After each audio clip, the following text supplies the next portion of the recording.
El museo es una práctica cultural, y las prácticas culturales tienen la tarea de defendernos contra el caos. Jan Dolak. 皆さんこんにちは、宮本です。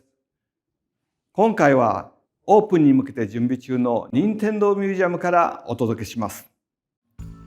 Hace unas semanas, Nintendo anunció que abriría su primer museo de videojuegos. La sede ocupa el lugar donde Nintendo hacía naipes y juegos de mesa desde hace más de 100 años. Hoy en día, este edificio se ha transformado para albergar un museo de videojuegos. Ahora cuenta con una Plaza Mario, con un segundo piso que exhibe los productos de la historia de Nintendo, desde juegos, mandos, consolas y hasta prototipos que nunca salieron al mercado. Además de la exposición de los juegos actuales, este museo cuenta con la exposición de juegos que se crearon entre los años 50 y 70, juegos que hasta ahora son emulados por nuevos dispositivos actualizados a las modernas formas de juego. Esta es una iniciativa valiosa por parte de Nintendo, que busca no solo conservar su legado y honrar su tradición, sino hacer accesible a una nueva generación toda una serie de producción técnica y cultural que tradicionalmente queda fuera del alcance del entusiasta en los videojuegos. Los museos nos ayudan a recordar de dónde venimos. Esta iniciativa de Nintendo es una invitación para que Sony y Microsoft hagan lo propio. Ojalá en el futuro tengamos museos de PlayStation y de Xbox. Pero más allá de esto, el ejemplo de Nintendo es una invitación a que nosotros hagamos lo mismo, a que hagamos nuestros propios museos de videojuegos.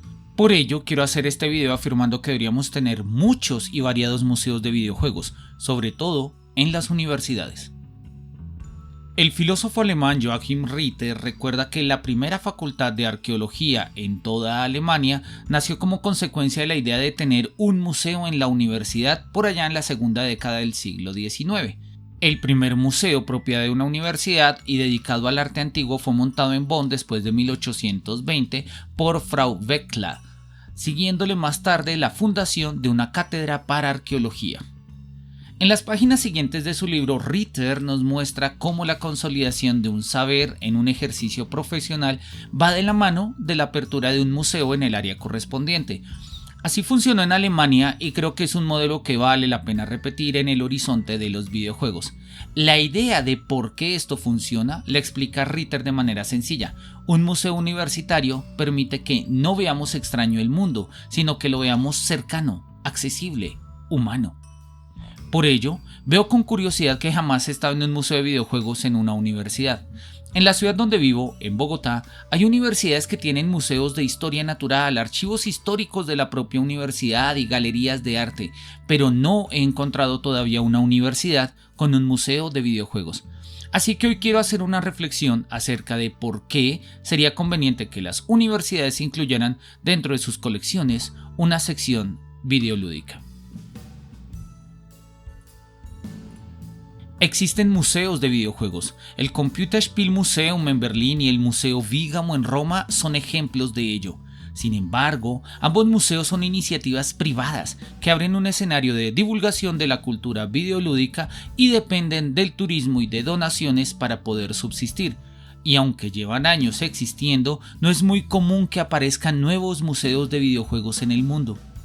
Asimismo, existen museos itinerantes que alquilan sus colecciones en convenciones de cómics o de gaming a nivel mundial. Existen colecciones privadas que se exhiben ocasionalmente o que tienen locaciones específicas, aunque son bastante escasas a nivel mundial.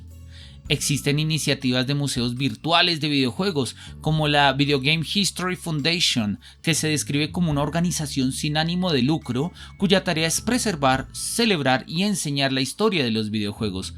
Dentro de sus proyectos está la biblioteca de investigación, la preservación de código original de algunos juegos, la conservación de los assets de ciertos juegos antiguos y la recuperación y restauración de material perdido que quedó desechado en medio de los avatares de una industria que ha crecido rápidamente. Sin embargo, la industria del videojuego es pujante y crece constantemente, lo que nos invita a preguntarnos, ¿por qué deberíamos tener más museos de videojuegos? Recordemos que los museos nacen en la modernidad como una forma de compensación del sentido histórico, que ante la novedad del mundo moderno quiere conservar un rezago del mundo antiguo.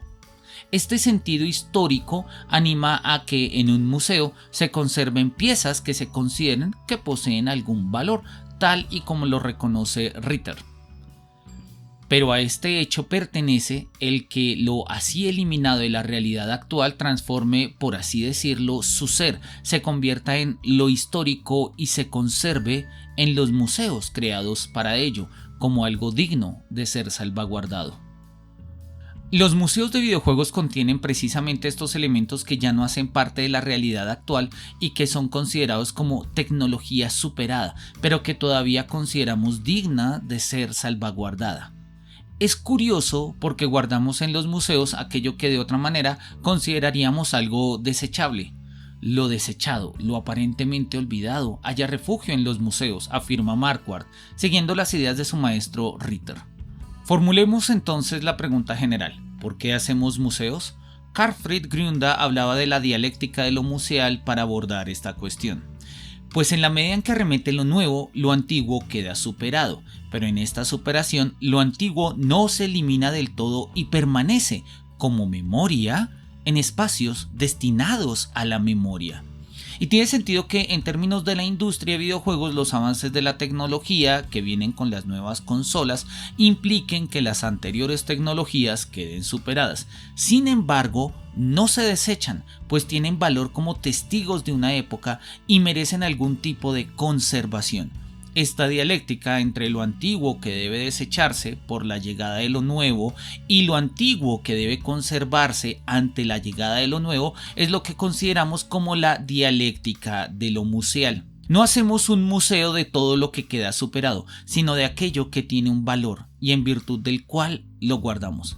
Esta es una premisa importante, creo yo, porque nos explica por qué hay pocos museos de videojuegos. La razón es simple: se considera que los videojuegos son un elemento de la industria del entretenimiento y sus productos se agotan en el entretenimiento mismo. De este modo, para muchas universidades y espacios de cultura, un museo de videojuegos no aporta un valor claro para los ideales de los sistemas culturales vigentes. Y ahí entramos en el punto que quiero discutir. Un museo universitario de videojuegos mostraría que jugar no es extraño, sino que hace parte de nuestra vida humana, como estrategia de alivio ante lo extraño. Un museo de videojuegos nos muestra que jugar es una forma de habitar el mundo, de hacerlo humano, pues para eso sirven los museos. Así lo piensa Sloterdijk cuando dice: la museología es una forma de resistencia contra lo extraño y lo desconocido. La esfera de los museos pertenecen a la estrategia de la fenomenología de la cultura de enfrentar lo extraño. Veámoslo de la siguiente manera. Hay muchas universidades que consideran todavía que el juego de videojuegos es parte de las problemáticas juveniles, de modo que tales universidades prescinden de espacios de videojuegos y carecen de cualquier mediación videolúdica. Hay otras universidades que tienen algunas consolas como escenarios de esparcimiento para los estudiantes y como tal son tecnologías que se van reemplazando. Después de una consola viene otra y otra. Los juegos allí tan solo tienen un valor de uso. Es posible que algunos profesores y académicos tengan colecciones privadas de videojuegos, pero se trata de una práctica poco extendida. Y volvemos sobre nuestro diagnóstico. Las universidades carecen de museos destinados a los videojuegos y los necesitan con urgencia. La dialéctica de lo museal nos formula la pregunta: ¿debemos conservarlo todo? Siguiendo las ideas del libro Museology and its Theory de Jean Delac, surgen dos posturas en contraposición: la idea del museo depredador y la idea del museo ordenador. El museo depredador solo busca conservar a toda costa y en nombre de la conservación se devoran todos los demás sistemas culturales. El museo es un saqueador que saca piezas de la colección de su contexto original y de sus comunidades originales y por lo tanto las descontextualiza. Por otro lado, el museo ordenador es una forma de habitar el mundo histórico viviente y resistir al caos. El museo es una práctica cultural y las prácticas culturales tienen la tarea de defendernos contra el caos. Un museo de videojuegos, entendido como un museo ordenador, presenta un reto significativo a la museología tradicional, porque aquello que conserva hace parte de la historia viva de quienes lo visitan. La mayoría de los actuales visitantes de museos de videojuegos reconocen las consolas que tuvieron en su infancia, ahora puestas en los anaqueles de los mismos museos. Muchos de los jóvenes universitarios actuales alcanzaron a jugar con las antiguas consolas de sus padres. Ver un Atari o una NES, consolas de unos 40 a 50 años, no es simplemente una contemplación de un artefacto histórico, de un ítem de un museo. Es ante todo una memoria personal y familiar que busca actualizarse. En los museos de Berlín y de Roma es posible jugar con algunas consolas de hace 20 años, como una PlayStation 2 o una Nintendo 64. Sin embargo, la mayoría de consolas se encuentran exhibidas en estantes que apenas muestran una cierta colección, pero que es imposible jugar. Me llamó la atención que los juegos de Atari eran emulados en una Nintendo Switch en el Museo Vigamus en Roma, mientras que la consola de Atari reposaba en las estanterías. Entiendo que jugar con estas piezas es un riesgo para la conservación, pero mantener una consola en la que no se pueda jugar es algo que no resulta muy atractivo y que puede atentar contra el propósito mismo de la conservación.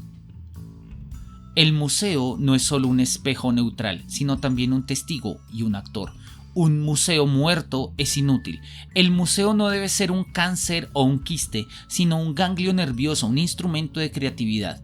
El objetivo del museo no es presentar un molde o un sistema de referencias, sino suscitar una reflexión individual y colectiva. Por ello considero que los museos universitarios podrían ser un buen escenario para dinamizar y popularizar el acceso a los productos que la industria del videojuego ha producido desde sus comienzos. Debido a que el público es más específico, pues se trataría de un público estudiantil, el espacio de un museo universitario de videojuegos sería tanto un espacio de estudio e investigación como espacios de intervención y de apropiación de la memoria conservada.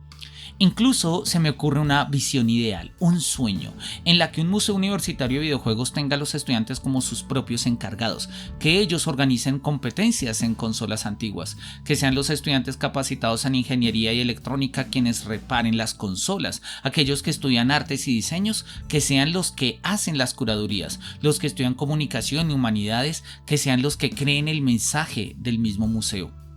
Esto no se lograría con un único museo, sino con muchos museos en muchas universidades. Me parece que un museo universitario de videojuegos es una oportunidad excelente para movernos de la comprensión de los videojuegos como simples estancias de entretenimiento a comprenderlas como una industria cultural que transmite ideas, valores, comprensiones del mundo, en suma, representaciones de lo que somos como seres humanos. Los videojuegos han evolucionado a lo largo del tiempo, han dejado de ser simples pasatiempos para convertirse en una forma compleja y significativa de diseño, arte y narrativa. Hoy por hoy, los videojuegos son una manifestación cultural que combina elementos visuales, música, diseño y programación y que merecen ser preservados y estudiados. No es posible hacer que cada coleccionista privado haga una exposición con todos estos elementos. Ello requiere una estancia con saberes más amplios, una estancia que sea capaz de articular saberes universales. Esta tarea requiere que se haga desde las universidades. Quiero terminar insistiendo en el punto. Un museo de videojuegos en una universidad sería un recurso invaluable para la investigación académica. Los estudiantes de diferentes disciplinas, historia, diseño gráfico, programación, estudios culturales y hasta filosofía, podrían beneficiarse enormemente de tener acceso a una colección curada de videojuegos que les permita estudiar la evolución de este medio, sus influencias y su impacto en la sociedad.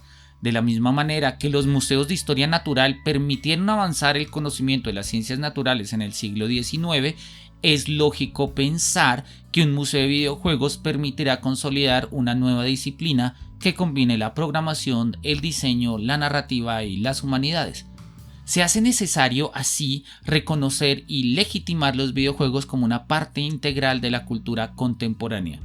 Un museo universitario de videojuegos, entonces, no solo celebraría este medio, sino que también impulsaría su estudio y preservación para las generaciones futuras. Y ello redundaría en beneficio de las mismas instituciones. La presencia de museos universitarios de videojuegos atraerá a un público más joven a la universidad, fomentando el interés en carreras relacionadas con la tecnología, las artes digitales y la narración interactiva. Algo similar a lo que hacen algunas bibliotecas que incluyen salas de videojuegos para motivar a los jóvenes a emprender nuevas formas de lectura. Así, Un museo de videojuegos universitario podría servir como un espacio para la conversación y conservación de la historia del videojuego, que dada su corta historia, coincide todavía con nosotros. Finalmente, pienso yo que un museo universitario de videojuegos buscaría ser interactivo, vívido y dialogante. Me imagino un museo en el que los participantes pudieran acceder incluso a las consolas antiguas para revisar las mecánicas y controles de otra época. Sería un museo donde el acto de jugar es la manera de acercarse a aquello que se conserva de una manera viva, no simplemente documental. Jugar puede convertirse entonces en un profundo acto de apropiación cultural que promueva la creatividad, la producción, la investigación y el estudio. En definitiva, jugar podría ser una forma de investigar y en consecuencia una forma de pensar. Esperemos que pronto logremos tener muchos museos universitarios de videojuegos en nuestras ciudades.